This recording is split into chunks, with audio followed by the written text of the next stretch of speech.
Hello everyone. आज के इस वीडियो में हम झारखंड बोर्ड के क्लास 10th के इंग्लिश के मॉडल पेपर के क्वेश्चन को सॉल्व करेंगे और एक एक करके उनके एक्सप्लेनेशंस को जानेंगे कि किस तरीके से दिए गए सेंटेंस को हमने सॉल्व करना है। क्वेश्चन नंबर 11 में हमें दिया गया है जो सेंटेंस है वो है I blank reading English since Monday. और ऑप्शन के तौर पे हमें यहाँ दिया गया है option A has been, option B have been, option C am और ऑप्शन डी वाज। तो ऑप्शन को देखकर हम इस बात को समझ सकते हैं कि दिए गए क्वेश्चन में हमसे पूछा जा रहा है कि इस सेंटेंस में करेक्ट हेल्पिंग वर्ब क्या होगा। तो इस दिए गए सेंटेंस के करेक्ट हेल्पिंग वर्ब को समझने से पहले हमें यहाँ पे कुछ विशेष पॉइंट पर ध्यान देना बहुत ज़रूरी है। तो अगर आप इस सेंटेंस को ध्यान से पढ़ेंगे तो आपको दिखेगा कि इस दिए गए सेंटेंस में सिंस का प्रयोग किया गया है। तो याद रखिएगा, जब भी किसी भी दिए गए सेंटेंस में सिंस का प्रयोग किया जाए या फिर फोर का इस्तेमाल होता है, साथ ही साथ उसके साथ टाइम दिया हो, टाइम जैसे कि यहाँ मंडे के बारे में बताया जा रहा है, सिंस मंडे, तो याद रखिएगा इस तरीके के सेंटेंस जो होते हैं वो परफेक्ट कंटिन्यूस टेंस के सेंटेंस होते हैं।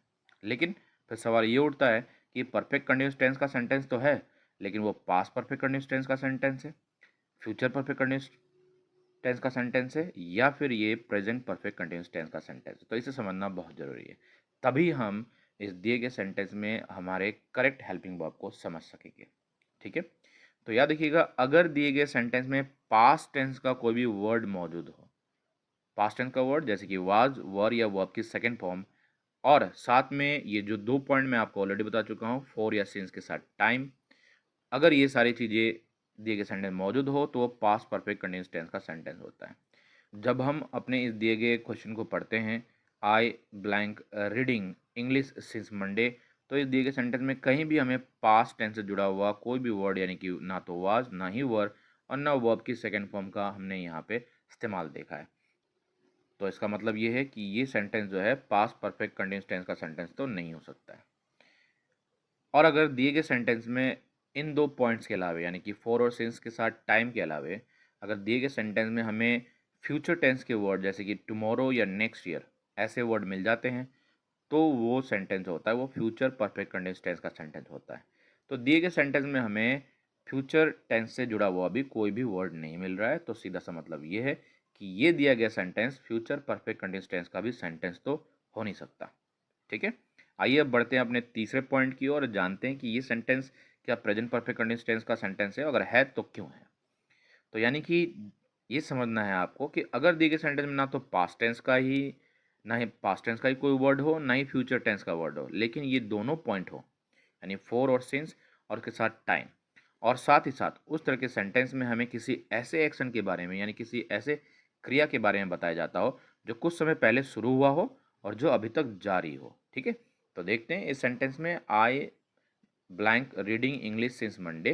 तो इस सेंटेंस के जरिए हमें ये पता चल रहा है कि इस सेंटेंस में जिस एक्शन के बारे में बताया जा रहा है जो कि रीडिंग है, वो रीडिंग का जो जो एक्शन है, जो क्रिया है, वो कुछ समय पहले शुरू हुआ है, यानी कि इंग्लिश को पढ़ने का जो काम है वो कुछ समय पहले शुरू हुआ है, जैसे कि मंडे से यहाँ पे दिया गया टाइम मंडे, मंडे से शुरू हुआ है जो अभी तक जारी है, यानी कि इंग्लिश को पढ़ने का काम अभी तक जारी है। तो इस तरीके से हम इस बात को समझ सकते हैं कि ये दिया गया सेंटेंस जो है ये प्रेजेंट परफेक्ट कंटिन्यूअस टेंस का सेंटेंस है। और जब एक बार हम इस बात को समझ गए कि ये सेंटेंस जो है प्रेजेंट परफेक्ट कंटिन्यूअस टेंस का सेंटेंस है, तो बस इतना सा काम रह गया कि हमने इसी टेंस का जो है रूल यहाँ यूज़ करना है। और क्योंकि दिए गए सेंटेंस में, दिए गए क्वेश्चन में हमने सिर्फ और सिर्फ हेल्पिंग वर्ब को, करेक्ट हेल्पिंग वर्ब को यूज़ करना है, तो आइए हम समझते हैं कि भाई इसके साथ हमारा जो करेक्ट हेल्पिंग वर्ब क्या होगा।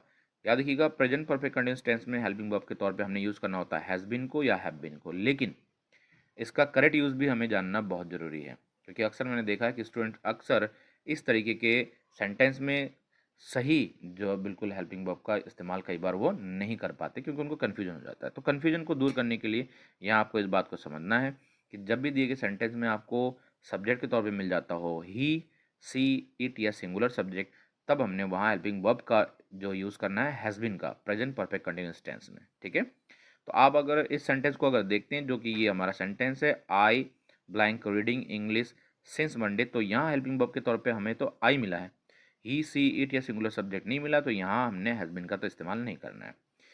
तो याद रखिएगा, जब कभी भी दिए गए सेंटेंस में हमें सब्जेक्ट के तौर पे मिलता हो आई, वी, यू, दे या प्लूरल सब्जेक्ट, तब हमने वहाँ पे हेल्पिंग वर्ब के तौर पे लिखना होता है हैव बीन को।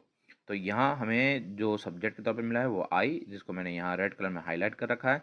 तो क्योंकि यहाँ सब्जेक्ट के तौर पे आई का यूज़ है, तो यहाँ हेल्पिंग वर्ब के तौर पे हमने हैव बीन का इस्तेमाल करना है और यही होगा हमारा करेक्ट आंसर। और दिए गए ऑप्शन में ऑप्शन बी में हैव बीन लिखा हुआ है, तो यही हमारा आंसर होगा। और इस तरीके से हमारा जो पूरा आंसर हो जाएगा, ये सेंटेंस बनेगा, वो बनेगा I have been reading English since Monday.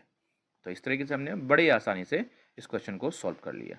आइए अब देखते हैं अपने अगले क्वेश्चन को, क्वेश्चन नंबर 12। क्वेश्चन नंबर 12 में जो सेंटेंस दिया गया है वो है, शुरुआत में सेंटेंस की दी गई है ब्लैंक, यू लिव लॉन्ग, और ऑप्शन के तौर पे हमें दिया गया है ऑप्शन ए में मे, ऑप्शन बी में मस्ट, ऑप्शन सी कैन और ऑप्शन डी माइट।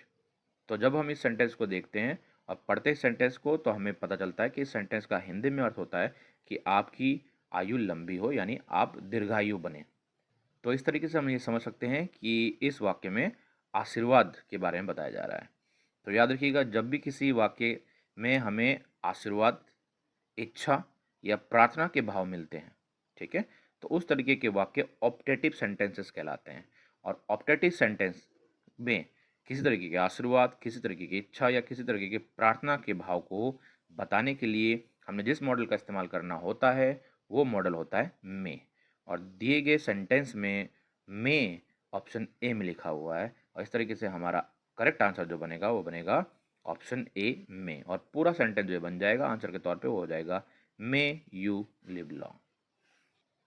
तो इस तरीके से हमने बहुत ही आसानी से क्वेश्चन नंबर 11 और क्वेश्चन नंबर 12 को इनके डिटेल एक्सप्लेनेशन के जरिए समझा कि इनका आंसर क्या होगा। तो वीडियो ज़्यादा लंबा ना बने, इसलिए मैंने सिर्फ और सिर्फ क्वेश्चन नंबर 11 और 12 को इस वीडियो में सॉल्व करा हुआ है। इसके अलावा बाकी के क्वेश्चन को मैंने दूसरे वीडियो में सॉल्व करा हुआ है। अगर आप उन वीडियो को भी देखना चाहते हैं तो उन वीडियो का लिंक डिस्क्रिप्शन में आपको मिल जाएगा, आप उन्हें भी एक बार ज़रूर देख लें। तो आज की वीडियो में बस इतना ही। उम्मीद करता हूँ कि आपको आज का ये वीडियो पसंद आया होगा। तो मिलते हैं अगले वीडियो में।